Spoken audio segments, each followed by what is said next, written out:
En el principio del tiempo todo era uno, unidad, Padre, latencia o sí mismo. El tiempo se extendió y expandió, y se abrió el espacio, y con la dimensión espacio-tiempo el dos, la dualidad, la madre, la gestación o lo otro. De la gestación de lo otro a partir del sí mismo se abrió la tercera dimensión, y el espíritu o el ánima emergió, dando paso a la materia, al tres, a la trinidad o a lo trino, al Hijo y al Espíritu de lo creado. Ese espíritu comenzó a tomar forma y movimiento y se abrieron paso las facetas de la unidad que recuerdan que en el principio, antes que el verbo, todo era nada al mismo tiempo sin espacio de separación aparente. Hoy sigue siendo domingo o séptimo día y Dios aún sigue observando su creación. El proceso de ver ser, de ver el ser o de ver lo que es en mí, crea acción.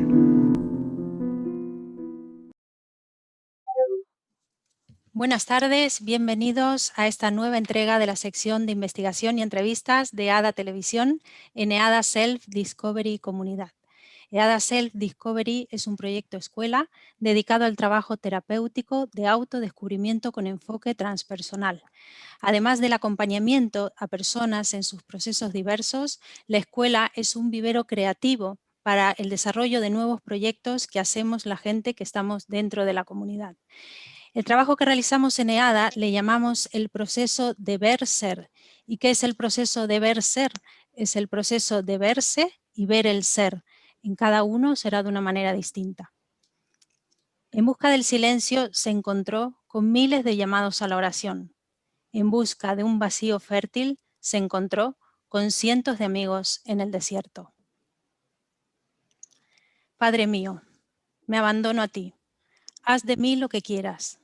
Lo que hagas de mí, te lo agradezco. Estoy dispuesto a todo, lo acepto todo, con tal que tu voluntad se cumpla en mí y en todas tus criaturas.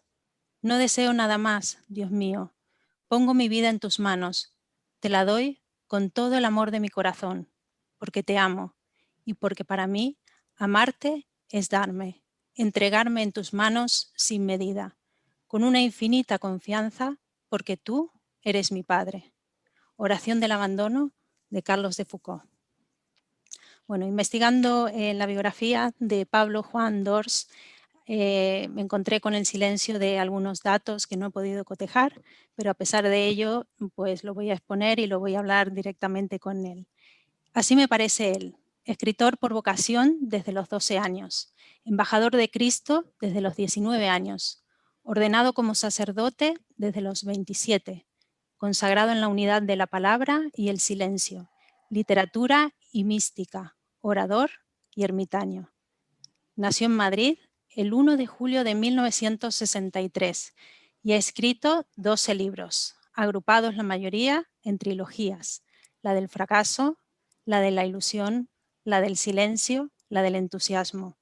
En mayo del 2014 fundó en Madrid la Asociación Amigos del Desierto, una red de meditadores creyentes y no creyentes dedicada a la experiencia interior del silenciamiento.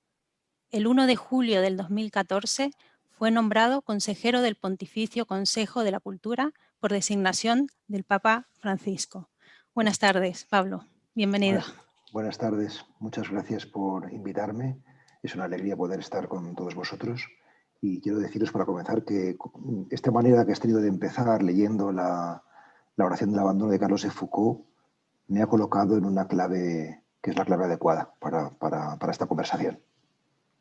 Me alegro, Pablo. Pues yo le escuché decir que el ser humano es un misterio temporal. Hay un pasado, hay un presente y hay un futuro. Una cosa no quita la otra, pero sí nos hace comprender. Para recorrer su camino atemporal, el misterio, ¿no?, el tiempo que uno tiene para ser fiel a sí mismo, hemos elegido el mapa de la psicología evolutiva. No sé qué le parece, Pablo. Pues muy bien, vamos a experimentarlo, ¿no? De acuerdo, pues empecemos.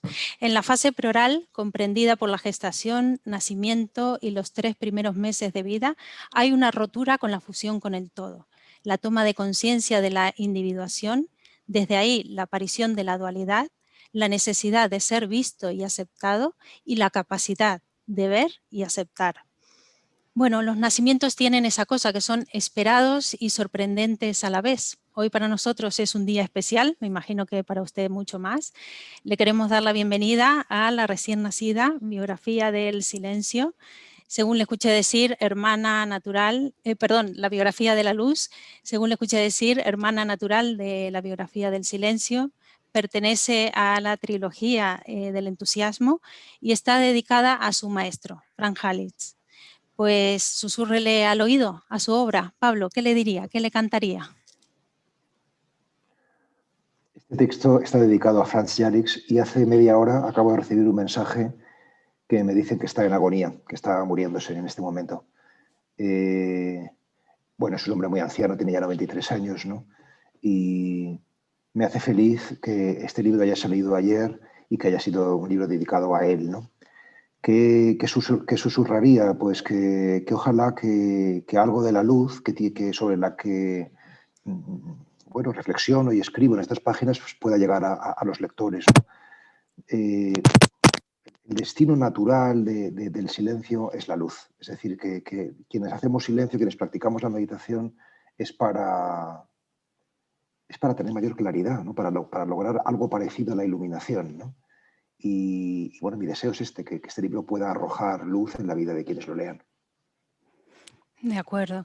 Sí, usted dice en el prólogo que está dedicado a todas las personas que hacen una búsqueda espiritual, ¿verdad? Bueno, yo lo que creo es que el camino interior, el camino hacia la luz, no es un camino de rosas, sino que es un camino nocturno, es un camino que hay que atravesar muchas noches, ¿no? Y ciertamente para transitar esas noches, para transitar esa oscuridad, igual que el día y la noche, ¿no? Que uno se sucede al otro, pero para llegar al día hay que atravesar la noche, ¿no?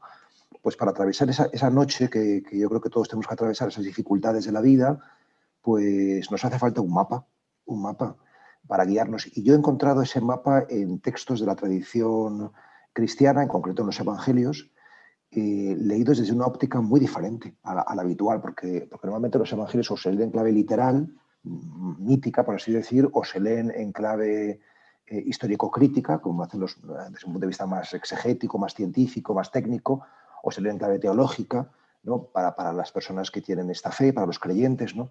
Pero yo sin desdeñar estas lecturas que me parecen pues, legítimas y buenas, pero he encontrado otra vía diferente de aproximación, que es la vía arquetípica, por llamarlo de alguna manera, o existencial, ¿no? Cristo como arquetipo del yo profundo, ¿no? Y creo que esta óptica, que no es una óptica directamente confesional, sino que es una óptica cultural, ¿no? O sea, pues es enormemente fecunda y abre el patrimonio cristiano a todas las personas con independencia de que se confiesen cristianos o no, ¿no? Y bueno, pues lo que hago en el libro es leer pues, el centenar de pasajes que a mí me parecen más significativos en clave contemplativa, pues leerlos en esta clave mística y personal. Personal significa que el texto no habla de otro, sino que habla de ti, y mística significa que no cuenta cosas que pasan fuera, que quizás también, pero eso no nos interesa, sino cosas que nos pasan por dentro, ¿no? Por eso hablo de mapa, ¿no? Porque ahí tenemos un referente concreto de nuestra propia aventura interior, ¿no? Ujú. De acuerdo. Y habiéndole susurrado al oído a su libro, ¿qué le susurraban a usted sus padres? ¿Qué le decían, qué le contaban del proceso de gestación de su nacimiento? Pues es una pregunta muy bonita y al mismo tiempo muy difícil, ¿no? Porque siempre digo que mi padre me decía siempre, aprovecha el tiempo, ¿no? Y siempre he dicho que el tiempo no es para aprovecharlo, sino para vivirlo, ¿no? Que no se trata de exprimir la naranja hasta la última gota, sino de bebérsela tranquilamente, no añadir más presión, ¿no? Al asunto, ¿no? Porque esto de aprovechar el tiempo pues nos mete un poco de presión, ¿no? Creo que el tiempo no hay que aprovecharlo, sino que hay que entregarlo, ¿no? Pues ahora estamos entregando el tiempo a este programa o a esta conversación, ¿no? Y vivirlo desde ahí es distinto, ¿no? Entonces, por supuesto que yo respeto y acojo con enorme, en fin, cariño la herencia de mis padres, ¿no? Pero bueno, también les pongo un matiz, ¿no? Y pretendo con todo lo que he recibido pues subir un escalón, ¿no? O sea, entonces de mi padre recuerdo esto, por lo menos esto es lo que me ha venido a la memoria en primer momento, y de mi madre,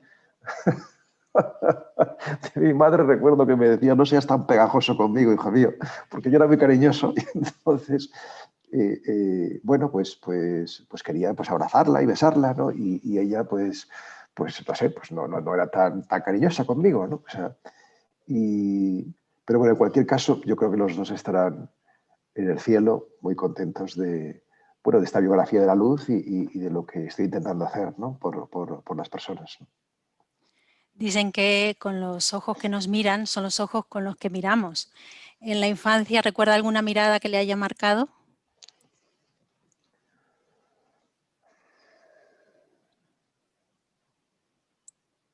Pues, no sé, más allá de los padres, yo tuve una relación muy estrecha con mi hermano Luis, que es mi hermano pequeño, ¿no? Con el que nos queríamos muchísimo, también nos peleábamos continuamente, ¿no? Pero realmente si tengo que hablar de personas decisivas en mi vida, tendría ya que remontarme a la juventud, ¿no? y a la madurez, ¿no?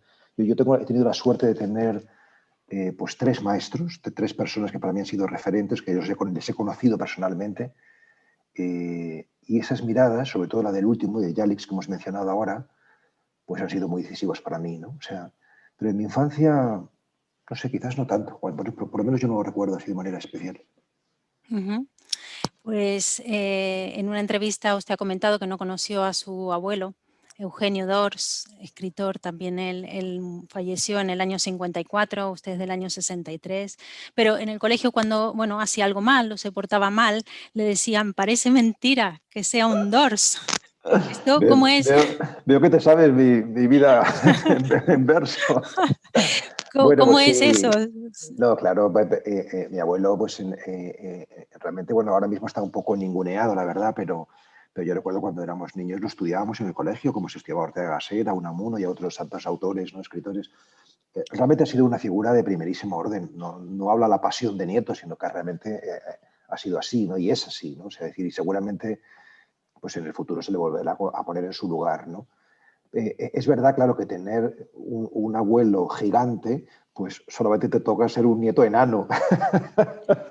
Porque, claro, es un hombre no solamente con una sabiduría, sino con un talante, ¿no? O sea, enormemente amplio, ¿no? Y hermoso, ¿no? Y poderoso también, ¿no? Entonces, bueno, pues era un poco pues, un estigma, ¿no? O sea, ser un dos, porque claro, difícilmente podías hacer algo eh, eh, pues a la altura de lo que hizo mi abuelo, ¿no? Pero también con el tiempo he descubierto que además de estigma es una bendición, ¿no? O sea, decir que realmente tener estos ancestros, pues también me ha hecho ser quien ahora soy, ¿no? O sea, es decir que he tenido la enorme suerte de pertenecer a una familia con una tradición cultural importante. En mi casa había, no sé, 5.000 libros o 6.000 libros, y eso pues imprime carácter, claro, ¿no? Eso te marca, ¿no?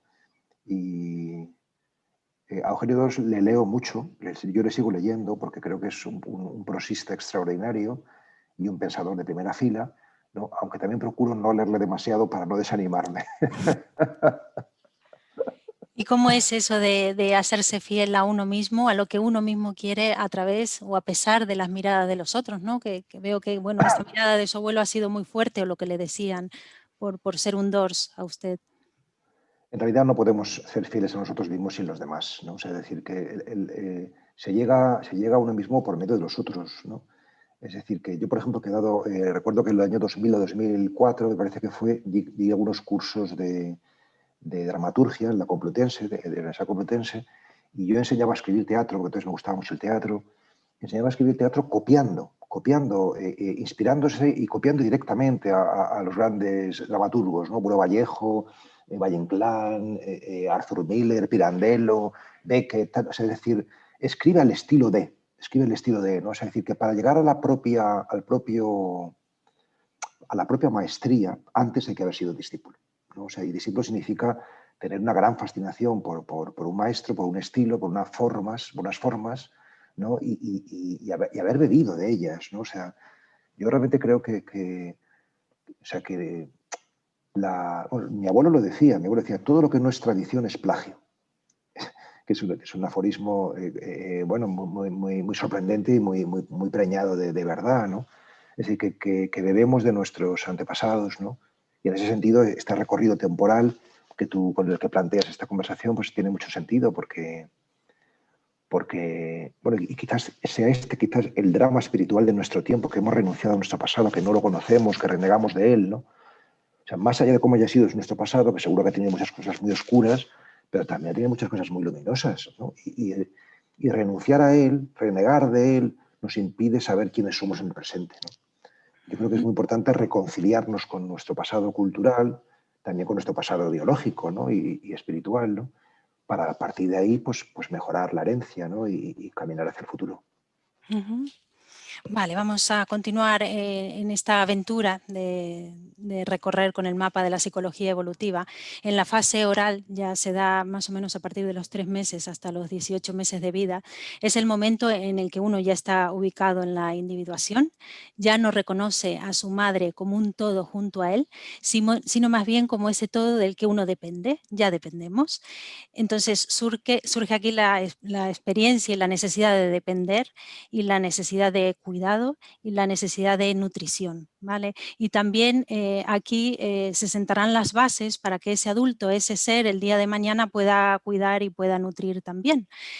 Bueno, ya la hemos mencionado, a la biografía del silencio, está dedicada a su madre, María Luisa, filóloga, y Sendino se muere, está dedicado a su padre, médico y dibujante.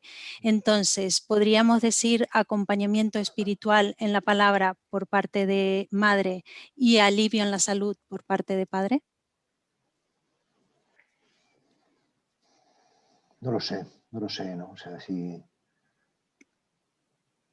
podría ser exactamente así, ¿no? No lo sé. No lo sé. No lo sé, ¿no? O sea, decir, cuando uno es joven, quiere hacer un punto y aparte con sus padres, ¿no? Y decir, aquí ha terminado y yo ya vivo mi vida y me independizo, no solamente materialmente, sino también, pues dejo atrás, en fin, todo lo que es el pasado, ¿no? A medida que pasa el tiempo, más te das cuenta de que a los padres no puedes hacer un punto y aparte porque los llevas dentro. Tú estás con ellos, ellos están contigo, ¿no? Eres ellos son tú en cierta medida, ¿no? Eh,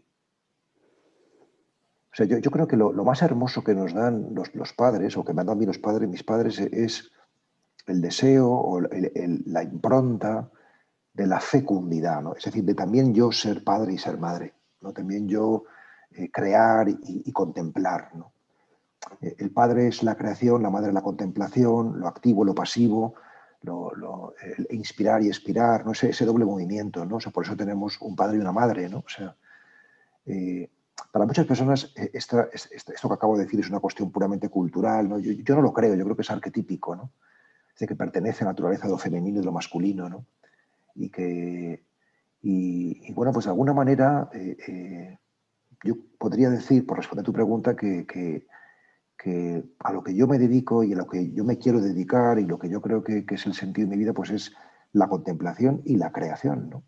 Y que la contemplación lo he mamado, lo he bebido, lo he heredado de mi madre y la contemplación y la creación de mi padre, ¿no? Que es tanto como decir experiencia y expresión, ¿no? Tú experimentas pero luego expresas, ¿no? O como decir mística y poética, ¿no? Es decir, experimentar para luego recrear y ofrecer, ¿no?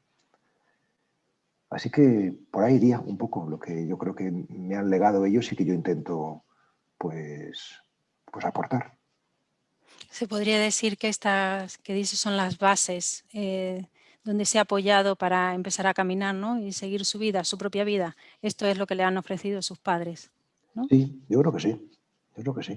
Que Ujú, esto en esencia, esto es lo que nos ofrecen nuestros padres, ¿no? Y lo que me han ofrecido a mí. ujú. De acuerdo. Pues sé que admira mucho a Simone Weil, a la filósofa Sí. francesa. A mí me gusta mucho lo que ella dice en A la espera de Dios. Ella habla, bueno, que dejó momentáneamente durante un año su puesto de enseñante para ir a trabajar a una fábrica de coches de Renault en Sí. París. Ujú. Entonces, ella dice que ese año que sufrió, porque ella habla de sufrimiento, le marcó en forma de esclavitud a hierro candente, ¿no? Ella lo que dice es, allí recibí para siempre la marca de la esclavitud, como la marca a hierro candente que los romanos ponían en la frente de sus esclavos, más despreciados. Después me he considerado siempre como una esclava. Recuerdo muy bien ese Entonces, pasaje, porque es un pasaje emblemático de su obra. ujú. Yo le pregunto porque, bueno, yo sé que usted ha vivido en Viena, en Praga, ha estudiado en Madrid de pequeño en el colegio alemán, ha estado en Honduras en una misión cuando se ordenó sacerdote. Bueno, tendrá un bagaje muy amplio de ver paisajes humanos, culturales, espirituales.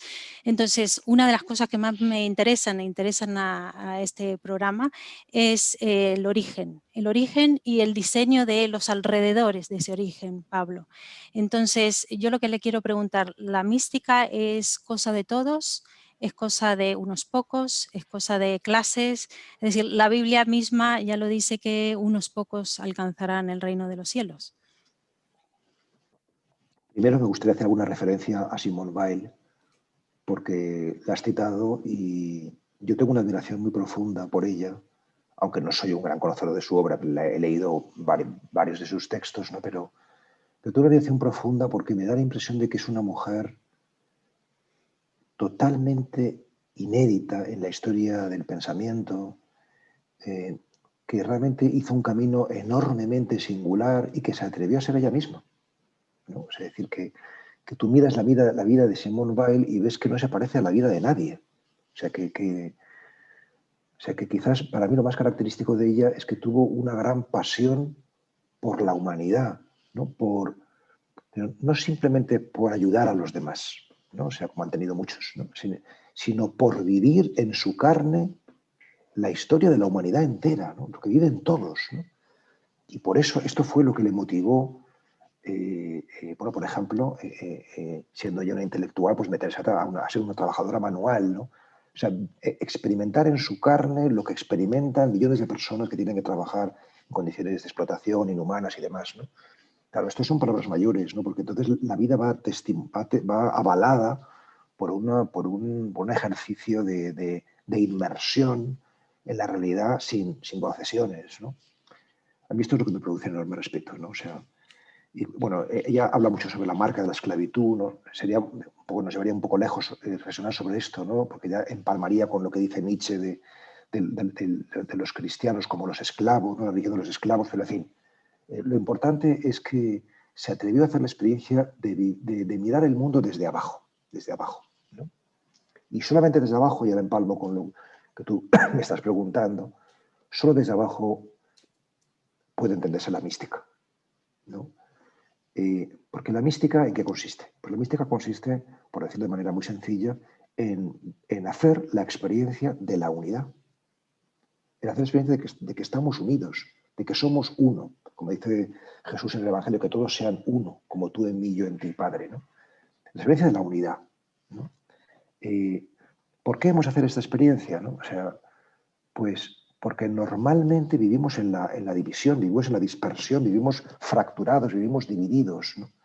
Y cuando estamos fracturados, cuando estamos divididos, cuando estamos rotos, no estamos bien, no estamos bien. Pero en cambio, cuando nos recomponemos, cuando hay armonía en nuestro interior, cuando hay armonía social, nos sentimos bien. O sea, significa que realmente estamos hechos para la unidad, somos uno, aunque tengamos múltiples manifestaciones, ¿no? Y eso es lo que hemos perdido. Entonces, por empalmar con lo que dices, ¿no? O sea, la experiencia mística es retornar al origen, al ser, a lo que somos, ¿no? A la unidad, ¿no? Y esta experiencia es de todos, de unos pocos, es de todos sin excepción, ¿no? Evidentemente, algunos van a poder no vivirlo más, sino expresarlo mejor, porque a lo mejor tienen más recursos formativos o intelectuales o lo que sea, ¿no? Pero mucha gente que no tiene una formación especial puede hacer la experiencia de unidad, ¿no? Por ejemplo, el amor de pareja es un sacramento, un símbolo de esa unidad, ¿no? Igual que dos personas se aman muchísimo, así podemos amarnos todos, ¿no? Así estamos todos llamados a amarnos, ¿no? En ese sentido, la experiencia amorosa o la experiencia erótica o la experiencia religiosa son experiencias que pueden ser místicas, ¿no? Ujú. Entonces, bueno, ya creo que queda respondido. Usted dice que a esa experiencia podemos acceder todos. Yo Tendremos creo que sí. diferentes recursos, ¿no? A la hora de decirlo, de manifestarlo. Sí, sí, sí. Yo lo veo así, lo veo claro. Es decir, porque no solamente es que lo vea claro teóricamente, sino que he conocido a personas de muy diferente condición gente muy culta y gente muy sencilla, vamos a llamarlo así, que han tenido experiencias de gran plenitud, de gran unidad, ¿no? Entonces, ¿por qué? Es decir, yo diría todavía más, ¿no? O sea, decir, todo lo espiritual es sencillo. Es decir, que no es un territorio vedado o exclusivo sino que claramente lo característico de la espiritualidad o de la mística, por decirlo el término que tú estás manejando, es la simplicidad, ¿no? Y a eso estamos llamados todos, ¿no? La complejidad es una cosa más bien mental, pero la simplicidad es una cosa del ser, ¿no? El ser es simple, ¿no? Sencillo, ¿no? Ujú. Aunque sea también poliédrico, ¿no? Y sea también múltiple, ¿no? Pero la pluralidad dentro de la unidad, ¿no? De Bueno, acuerdo. en definitiva, este es el misterio del Dios cristiano, ¿no? Que habla de Dios uno, pero trino, ¿no? Plural, pero unitario, ¿no? Ujú. De acuerdo, pues vamos a la fase anal. Seguimos en nuestro recorrido, Pablo, que va desde los 18 meses a los 2 años y medio, más o menos. Y después que un ser ha experimentado la rotura de la fusión con el todo, ha conocido la polaridad yo-tú y ha experimentado la dependencia, ahora uno descubre que puede elegir y pone en marcha el control de esfínteres. La historia que le voy a contar, que la ha contado usted en alguna entrevista, ha salido publicada también en entrevistas y recientemente lo he leído en El País, dice así: empecé con 13 o 14 años después de leer un libro de un falso lama. Me llegó tanto que convencí a 2 compañeros de clase para que nos rapáramos el pelo y nos sentáramos como los lamas a meditar, sin tener ni idea, claro. Me imagino que el libro es el del tercer ojo, ¿no? Sí, sí, sí, sí, sí. Sí. El tercer ojo y el médico del Asa, que son dos libros que van seguidos uno detrás de otro. Ajá. De acuerdo. Entonces, ¿cómo ha sido el proceso de elección en su vida, Pablo? ¿Cree que ha podido elegir, que ha tenido que elegir, o más bien cree que todo lo que hace es por un llamado interno? Bueno, no lo veo tan alternativo, ¿no? O sea, decir que elegimos porque somos elegidos, ¿no? O sea, amamos porque somos amados, ¿no? O sea, optamos por algo porque algo de alguna manera se nos presenta y ha optado por nosotros, ¿no? O sea, desde mi concepción, yo soy un hombre cristiano y siento que tengo una vocación, es decir, una voz interior que me impele, ¿no? A vivir de determinada manera, pues la elección es una respuesta. Es decir, que lo prioritario, lo primordial es la palabra de Dios, por decirlo en términos religiosos, ¿no? O sea, y lo secundario es nuestra respuesta, ¿no? O sea, que pues la reafirma o la niega, ¿no? O sea, entonces, yo tuve una experiencia vocacional, una experiencia de Dios, una experiencia espiritual muy fuerte cuando tenía 19 años, ¿no? Y desde entonces he tenido muy clara conciencia de que mi vida es como el salmo responsorial de esa llamada, eh, sin embargo, a pesar de todo, no tengo una imagen retrospectiva de la vocación. O sea, que la vocación no es una cosa que está atrás, sino una cosa que está adelante. Es decir, que solamente sabemos a qué hemos sido llamados al final de nuestra vida, ¿no? Porque entonces sabremos, vemos un poco el dibujo completo de lo que ha sido, ¿no? Yo siento que más que elegir, que evidentemente hay que elegir cosas en la vida, ¿no? Estamos continuamente eligiendo, pero más que elegir, a mí lo que me gusta es llegar al punto donde mi yo profundo decide solo, sin tener que mediar la voluntad, ¿no? Sin tener que hacer un acto de decir, voy a decidir esto, ¿no? Sino que de alguna manera ya ha habido una inclinación natural, secundada por un montón de recursos, de estímulos, de situaciones, ¿no? Que te hace pues, optar por algo, ¿no? También creo que lo esencial en nuestra vida es la opción fundamental, ¿no? Que luego esa opción fundamental viene reafirmada por opciones categoriales, opciones más concretas, ¿no? O sea, pero que no necesariamente todas las opciones categoriales o concretas tienen que estar perfectamente acordes con la opción fundamental, porque somos poliédricos, como decía antes, ¿no? Tenemos muchos rincones, muchos recovecos, ¿no? Lo que sí que es importante no es que haya una coherencia monolítica, sino que haya una armonía, ¿no? Que haya una tendencia fundamental, ¿no? Y dentro de eso, pues haya pues muchos paisajes, ¿no? Ujú. Y en la adolescencia, en esa etapa que estamos ahora evocando, ¿qué rasgos espirituales o qué sutilezas inmateriales tiraban de usted? Esas cosas que están adentro de uno que solo usted conoce. En realidad yo creo que como todos los adolescentes, pues tenía ¿cómo decir? Pues que me gustaban mucho las chicas, ¿no? O sea, como supongo que pasará a casi todos los chicos, ¿no? O sea, decir que antes de lo espiritual estaba lo carnal, ¿no? Estaba lo humano, ¿no? O sea, y bueno, la historia de una biografía lograda es cómo congeniar, cómo conjugar, ¿no? Pues la carnalidad con la espiritualidad, ¿no? O sea, el erotismo con el misticismo, ¿no? El cuerpo con el alma, ¿no? O sea, ese es el gran desafío, ¿no? O sea, decir, cómo vivir espiritualmente nuestra corporeidad o cómo vivir corporalmente nuestra espiritualidad, ¿no? Y esa ha sido también la historia de mi vida, ¿no? En aquella época muy juvenil, con 14, 15 años, ¿no? Yo tenía ya una incipiente llamada espiritual porque, bueno, por esta anécdota que has contado, ¿no? de los libros del budismo tibetano, ¿no? Y también porque recuerdo que a los 16 años pues me adentré en la relajación y en la concentración, lo que son como preámbulos de la meditación, y ya las practicaba, ¿no? Y luego ya porque a los 18, 19 años pues sentí esta llamada que antes me he referido, ¿no? Que luego me hizo entrar en un seminario y al final pues ordenarme sacerdote, ¿no? Es decir, y yo recuerdo también, pues no sé, con jovencito, con 15 años, 16, que es lo que tú me preguntabas, pues tener muchas preguntas metafísicas o trascendentales, ¿no? Sobre el sentido de la vida, sobre la vida en el más allá. Es decir, que eran cosas que a mí me inquietaban y me preocupaban y casi diría que desde muy joven pensé que este era un tema al que yo tendría que dedicarme de algún modo, ¿no? Evidentemente no es que lo tengas clarísimo, porque yo tenía también llamadas para otras muchas cosas, ¿no? Pero sí. ¿Y se podría decir que algo de esto prevalece hoy? ¿Sigue todavía esta cuestión espiritual no intacta, pero más o menos en esa línea? Es decir, ¿hay algo marca de la Casa Pablo que sigue?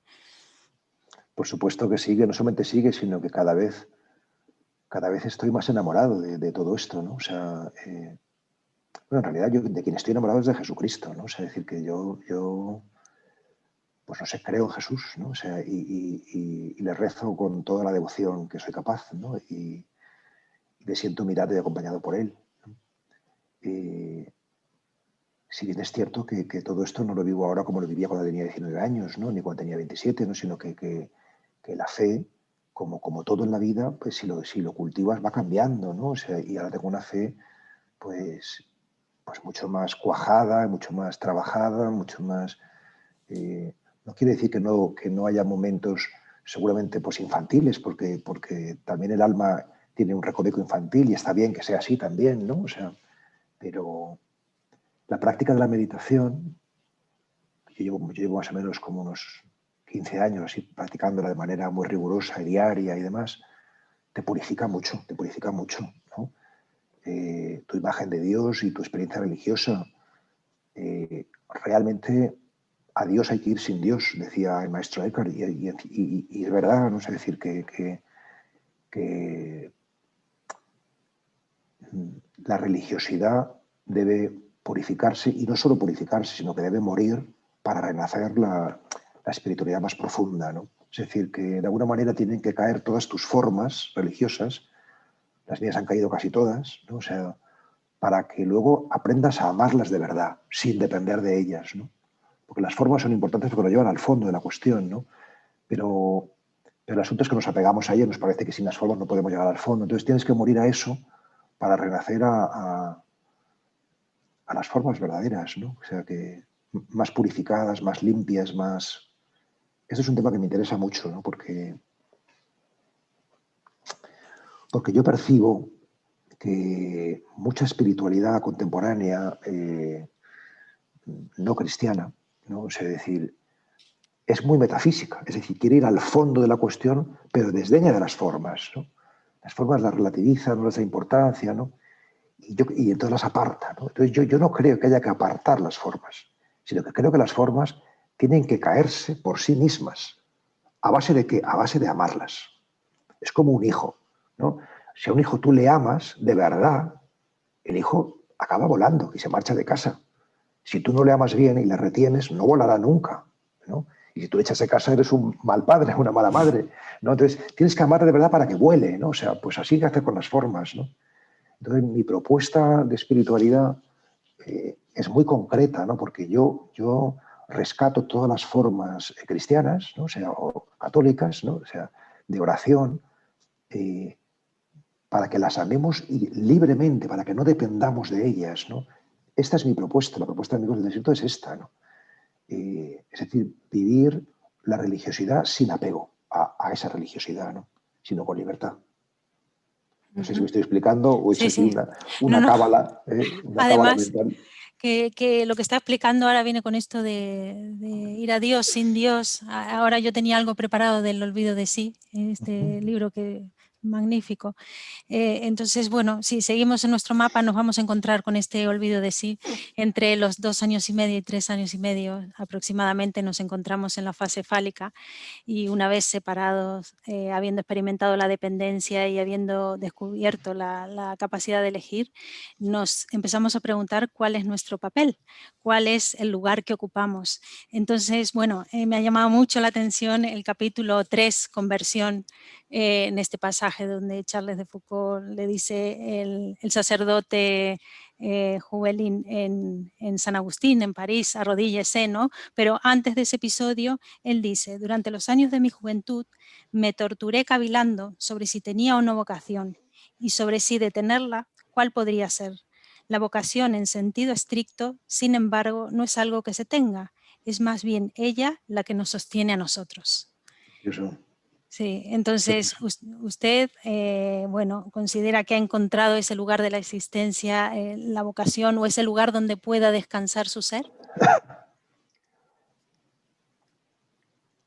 Decir que lo he encontrado sería demasiado, porque siempre estamos buscando encontrar lo mejor, ¿no? O sea, decir, pero sí que creo que he sido encontrado, esto desde luego, ¿no? O sea, decir, y sí que me siento en camino, ¿no? Y además de manera cada vez más decidida y más determinada, ¿no? Carlos de Foucault, que mencionas por segunda vez en esta conversación, pues para mí ha sido un referente muy significativo, ¿no? Pero me pregunto a veces por qué, porque realmente él y yo tenemos poco que ver, porque él realmente era un hombre, pues un gran asceta, ¿no? Y yo, pues no me considero un gran asceta, no creo que no lo soy, francamente, ¿no? Por mucho que tenga mis pequeños ejercicios ascéticos, ¿no? Pero lo que a mí me llama la atención de él, fundamentalmente, es que presentó una batalla sin cuartel a su ego, ¿no? Y realmente vivió pues desde este abajamiento, como se dice en el cristianismo, o incluso abyección, negación de sí mismo, olvido de sí, como es el título del libro. Pero lo hizo por amor, ¿no? Lo hizo por amor, no lo hizo por afán martirial, ¿no? Sino porque estaba tan focalizado, en su caso, pues en Jesús, ¿no? O sea, que eso le hizo olvidarse de sí mismo, ¿no? O sea, y en eso ¿cómo no emocionarse cuando encuentras a alguien que ama de verdad? O sea, que se olvida de sí y se entrega al otro, ¿no? Pues eso es lo más emocionante que hay, ¿no? Yo quiero entrar en esa escuela, ¿no? Yo me siento muy contento, no de lo que yo hago o dejo de hacer, porque eso ya lo dirá la gente en el futuro o en el presente, si merece la pena o no, ¿no? Sino de lo que la vida está haciendo conmigo, que es distinto, ¿no? O sea, que porque yo me veo ahora mejor persona que hace 10 años, que hace 20. O sea, es decir, creo que camino hacia la plenitud, ¿no? O sea, que tengo curiosidad por saber cómo será, ¿no? Bueno, usted dice, yo camino hacia esa escuela, ¿no? Yo quiero entrar en esa escuela y justamente he rescatado algunos pasajes que me interesan muchísimo. Dice, decidí buscar a un hombre experimentado y sabio que pudiera enseñarme personalmente aquello que tan violentamente atraía mi alma. Esto está en el Peregrino ruso. Y esta me gusta mucho, dice, le escribí un correo, me contestó, fíjese qué ilusión, ¿no? Le solicité ser recibido y accedió. Esto lo escribe usted en Frank Halleck, mi maestro. Y luego hay otro libro que dice, en la contraportada de aquel libro que cayó en mis manos, figuraba la dirección electrónica de una asociación. Y naturalmente le escribí. Luego sigue Pavel diciendo, naturalmente, estaba en la duda de ver por qué le había escrito. Entonces, bueno, son formas jóvenes, entusiastas, vitales, de escribir a lo desconocido, de llamar al misterio, de poner una punta del pie en el desierto ardiente y querer cruzarlo. No sé qué opina de este momento suyo en su vida. Pues lo que opino primero es que te has currado un montón esta entrevista porque te sabes un montón de cosas que he escrito, que, en fin, que he dicho y demás, ¿no? O sea,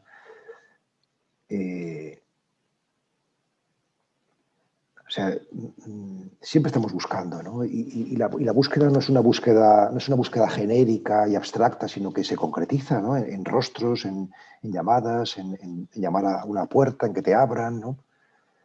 O sea, yo siempre he estado buscando y sigo buscando, ¿no? O sea, por ejemplo, una cosa que a mí me sorprende mucho es que yo, por ejemplo, siga teniendo ganas de escribir. Digo, ¿cómo es posible que llevo 30 años escribiendo todos los días?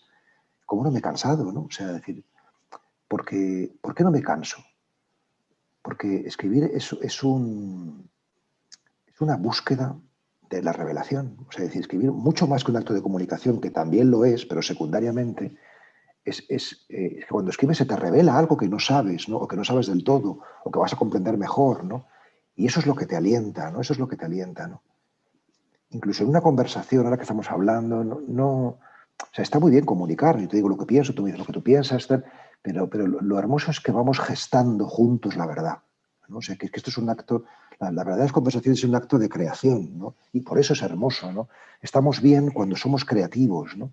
O sea, a mí me interesa de la vida eso, ¿no? O sea, recrear, no ritualizar, no rutinizar, ¿no? Son dos las opciones fundamentales, el rito o la rutina, ¿no?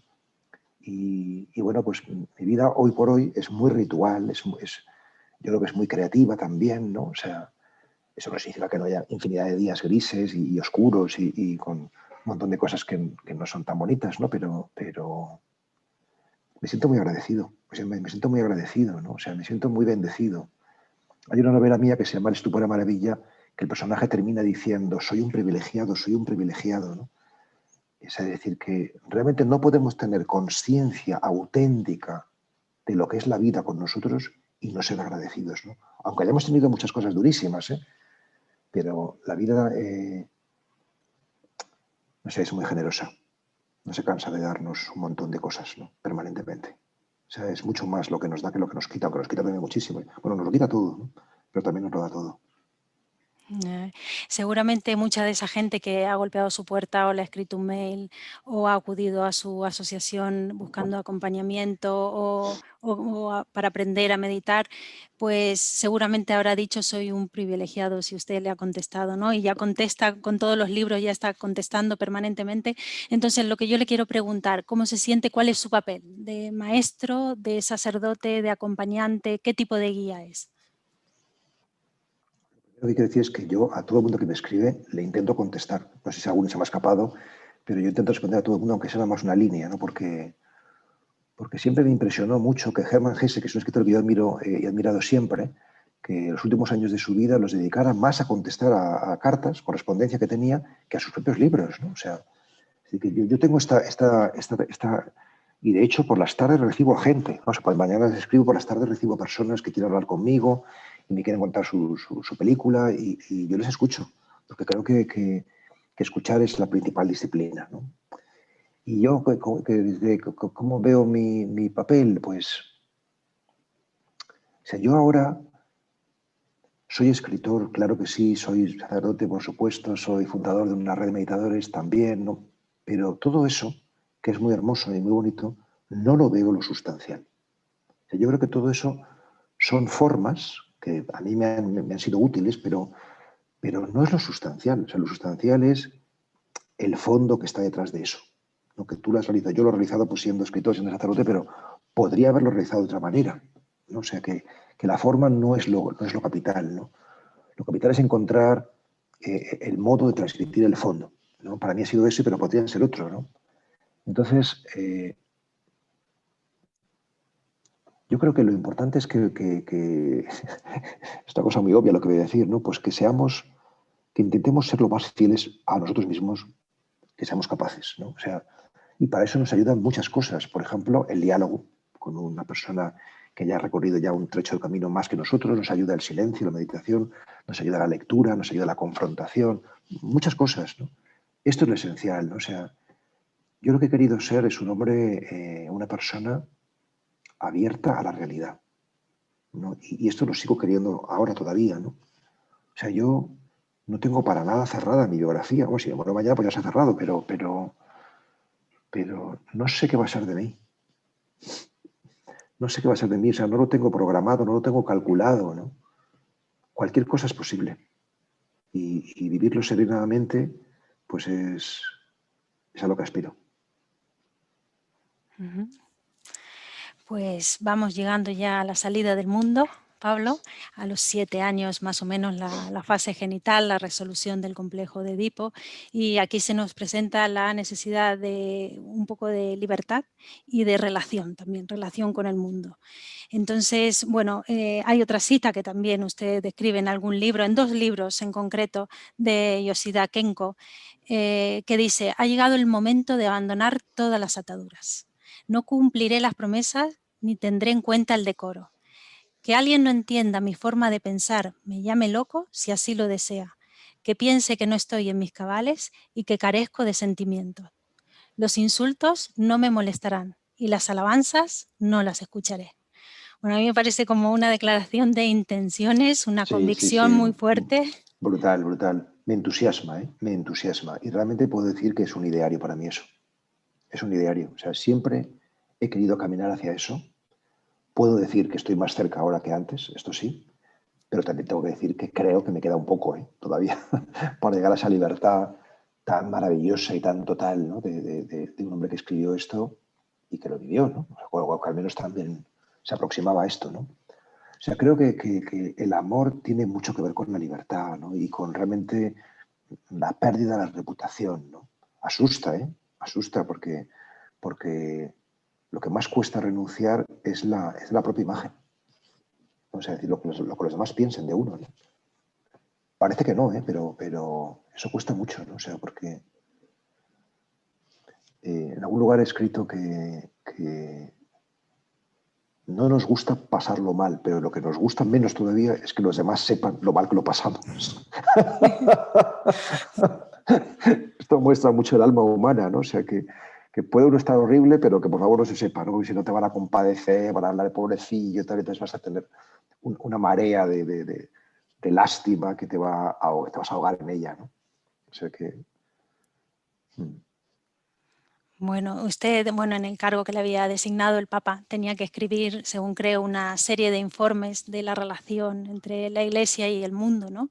Necesitaban gente que esté identificado con la Iglesia, pero que también esté inserto en el mundo para hacer ese tipo de informes. Entonces me gustaría preguntarle cuál es la relación suya con el mundo. También escuché decir que para llegar a la poesía, ¿no? Al nirvana, pues hay que pasar por la prosa cotidiana, ¿no? No nos queda otra. Entonces, ¿cómo es esta relación? Pues yo soy un hombre de mundo. Es decir, que el hecho de ser un sacerdote o un hombre de Dios, ¿no? O sea, un hombre que está en lo espiritual, no me hace no estar en lo mundano, ¿no? Es más, o sea, es decir, esta visión dual, ¿no? O dualista del espíritu y el mundo, ¿no? Yo creo que es lo que hoy estamos llamados un poco a trascender, ¿no? O sea, a darnos cuenta de que tiene que haber una integración, ¿no? O sea, decir que no somos alma por una parte y cuerpo por el otro, sino que es alma y cuerpo en la misma unidad, ¿no? Es decir, que yo creo que el verdadero desafío para la espiritualidad es cómo vivirla en el mundo, cómo vivirla en la vida cotidiana, ¿no? O sea, no cómo encerrarse en un monasterio, ¿no? De hecho, yo tengo un proyecto que ya no es solamente teórico, sino que estamos llevando a la práctica, ¿no? De un monacato secular, que le llamamos Tabor, ¿no? Que pretende justamente pues monjes en el mundo, ¿no? Es decir, personas que tienen su trabajo, su familia, su vida en la sociedad, ¿no? Pero que también tienen un compromiso espiritual muy importante, ¿no? Que están realmente, estamos o intentamos estar pues muy centrados, ¿no? Y es decir, que yo creo que es muy importante, de hecho también hablo, en el Tabor, hablo de fuga mundi intermitente. Es decir, que es muy importante entrar en el mundo a fondo, en su entraña, pero también sabernos apartar de él. Por ejemplo, irnos de retiro y prescindir realmente, es apagar los teléfonos móviles, cortar todo tipo de conexión, ¿no? O sea que ese apartarse completamente te da una soberanía, pero no para luego permanecer en tu castillo, sino para luego volver con el alma limpia al mundo, ¿no? Para aportar lo que tú tengas que aportar, ¿no? Este ir y venir esta dinámica, este inspirar y expirar, este entrar y salir, este amanecer y anochecer, esta dinámica es la dinámica propiamente espiritual y yo creo que es la que nos construye, ¿no? Ya terminando, Pablo, ¿usted está casado con Dios, con el misterio, con la fuente? ¿Con qué ve que casa usted?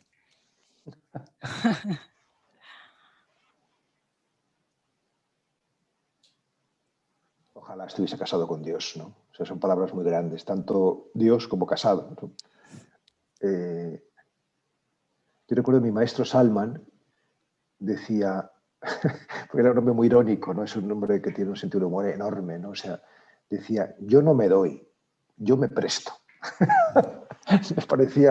me parecía, pues aparentemente como decir, pero hombre, joder, ¿cómo te vas a dar? ¿No? O sea, decir, no, decía, pero prestarse por una hora, por un día, o sea, ya es mucho. O sea, decir que a veces ponemos la espiritualidad siempre en los máximos y esto hace que sea insoportable, que sea imposible, ¿no? Y entonces hacer una espiritualidad no de mínimos, pero sí de posibles, pues resulta mucho más realista, ¿no? Y nos alimenta mucho más. A mí esto me gusta mucho, me parece que es cierto que no hay que perder el horizonte, pero también es cierto que no hay que perder la realidad, ¿no? Que si perdemos la realidad, el horizonte se convierte en una quimera, en una mera utopía, ¿no? ¿Yo con quién estoy casado? Pues yo estoy casado con la búsqueda de la verdad, como Gandhi, ¿no? Que también dice que buscaba la verdad, ¿no? Mis experimentos con la verdad, se titula su autobiografía, sin querer compararme con él, ni muchísimo menos faltaría más, ¿no? Pero... Y luego también podría decir que bueno, para mí la verdad, el camino, la búsqueda, pues tiene un rostro, es el rostro de Cristo, ¿no? Eso significa que no es algo genérico, sino es algo con lo que yo me puedo relacionar, puedo tener una historia de amor, ¿no? Con la verdad, gracias a Él, ¿no? Esto es como yo lo vivo. Bueno, para narrar esta entrevista hemos trazado una escenografía, hemos presentado personajes, hemos traído a los padres, a las madres del desierto y los carnales también. Han estado presentes sus amigos del desierto, Pablo, y solamente, pues nada, pedir que usted nos siga alimentando en la creatividad, en la espiritualidad, tal como nos alimenta a través de sus libros. Y bueno, como se dice, Señor, enséñame a orar, nos gustaría que nos deje una palabra para acometer nuestra biografía del silencio y la luz. Si puede ser. Pues voy a daros la palabra Maranatha. Maranatha es una palabra aramea, es la palabra con la que termina la Sagrada Escritura judeocristiana. Significa ven Señor, y es un mantra que muchos cristianos pues recitamos en nuestra meditación, ¿no? Más allá de lo que signifique y más allá incluso de su sonoridad, Maranatha, ¿no? Es una palabra muy poderosa. Entonces yo invito a quienes nos estén escuchando o viendo, pues que la experimenten, que reciten Maranatha unos minutos en silencio, interiormente, y que comprueben su eficacia. Maranatha, Pablo. Exacto. Abrimos el silencio. Muchas gracias. Gracias por su tiempo. Muchas gracias. Hey, ¿queréis conocer los secretos de la vida? Hagamos entonces un círculo sagrado. Somos un círculo dentro de un círculo, sin principio ni final. Somos un círculo dentro de un círculo, sin principio ni final. Somos un círculo dentro de un círculo, sin principio ni final. Somos un círculo dentro de un círculo, sin principio ni final. Somos un círculo dentro de un círculo, sin principio ni final. Somos un círculo dentro de un círculo, sin principio ni final. Somos un círculo, sin principio.